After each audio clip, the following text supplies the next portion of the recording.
Good morning. I hope that you are doing well this morning, enjoying your favorite cup of coffee, your favorite cup of tea, or depending on when you are watching this video, maybe you've already transitioned to water. Let's get into today's topic. I'm coming to you from the porch. So you may hear the birds chirping. I love being out here first thing in the morning, but you may hear the birds chirping, or you're going to even hear the chickens squawking.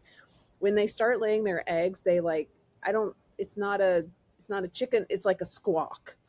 So you may hear that in the background. But today's topic is really around the idea of we are transitioning into a new season here.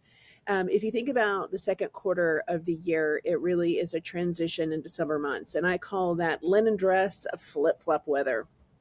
But it just feels like it can be a slower pace, but it can also mean a slower pace with more demands. And so, how do we manage that?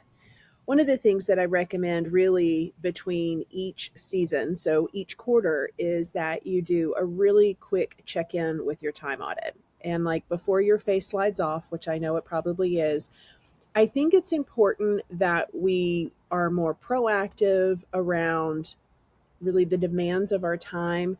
It will save us so that we are not reactive. And here's what I mean: you can very easily just jot down how things are working for you right now in terms of kid pickup or like different activities and things that they have.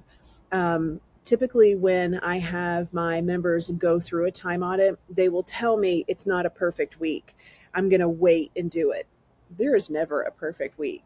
To me, it's like I wake up and like, what is the fire drill that we are running today? That is what it seems like with all four kids in different places, Daniel in and out, the restoration of our house, all of the things that are happening. It That is like normal everyday chaos. And so just jot down what you're doing. There has to be within your calendar just like set appointments that you have. And so you want to add those things that pop up and just see how you're spending your time during your week. I think what that's going to allow you to do as you transition into the summer months is to already know those blocks of time that are already dedicated to specific tasks or specific appointments, and where you have some wiggle room, where you have some freedom. If things are so tight, that can feel really exhausting, and you layer on top of summer camps and summer vacations and family and friends coming in, that can be a lot. I know for me personally, if my day goes from Zoom to Zoom to Zoom to Zoom, it's a no go. Like I get I'm exhausted by the end of the day when that happens. And it's really not how I want to run my schedule. Sometimes I see some of these gurus talk about, I get up at 6 o'clock and I'm on Voxer for 2 hours and then I am in back to back meetings and that is not the lifestyle. That is good for them. I am not throwing rocks, but I look at that and that is exhausting to me. There has to be a better way that fits and aligns with how I want my schedule to run. And that doesn't mean that I'm not up and running, but my morning routine is that I get up, I start my coffee. I make Daniel's lunch. We have a conversation. I let the dogs out. I start with the text threads with the kids. And then I look to see what that daily three, what's happening for the day, which I've already planned. And that means that if I check everything off by the end of the week, I've done everything. So I'm not worrying or anticipating those things that happen. And that really allows me to adjust as the kids need me, as Daniel needs me, as the car breaks down, like all of the things. The dog needs to go to the vet. Not one dog, two dogs need to go to the vet. So it just allows for more room, and it allows for you to be able to make adjustments without feeling all of the overwhelm.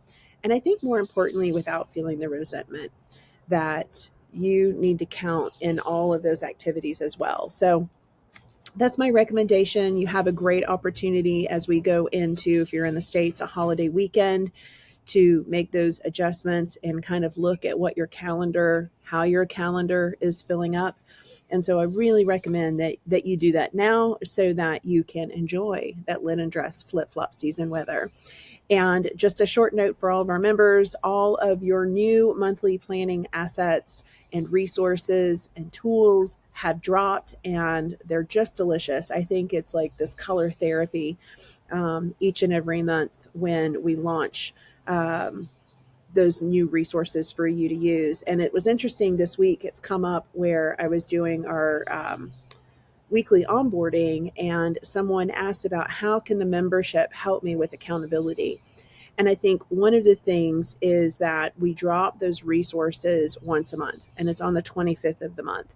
And no matter how the month has gone, if it's gone really, really great, or if it's not gone so great and you've had to make a lot of adjustments, it's an opportunity for you to recommit. And I do it in such a way that allows yourself grace, not what I haven't done, but where do I have areas of opportunity. I also don't sugarcoat it. I think that by saying, this is really what happened. This was my goal. This is what happened. And here is where I have areas of opportunity. And here are all of the resources that I have available to me inside of the membership to keep moving forward. You don't have to wait until December 31st to make a New Year's resolution. So I highly recommend that you take the opportunity, especially the monthly questions, and dive into those. You know that we are here. We are getting ready to launch a new workshop, Turn What You Know into a Template. There is excitement that is growing. Depending on when you are watching this video, you can click that first link. After we actually host it, I actually have a really cool vanity URL that we'll switch out. But for now, go ahead and register. There will be a limited time replay. And again, it's that first link at the very top of the description. All right. Hope you have an amazing holiday week. And if you're at the beach, enjoy, and always use sunscreen. All right. Take care. We'll talk soon.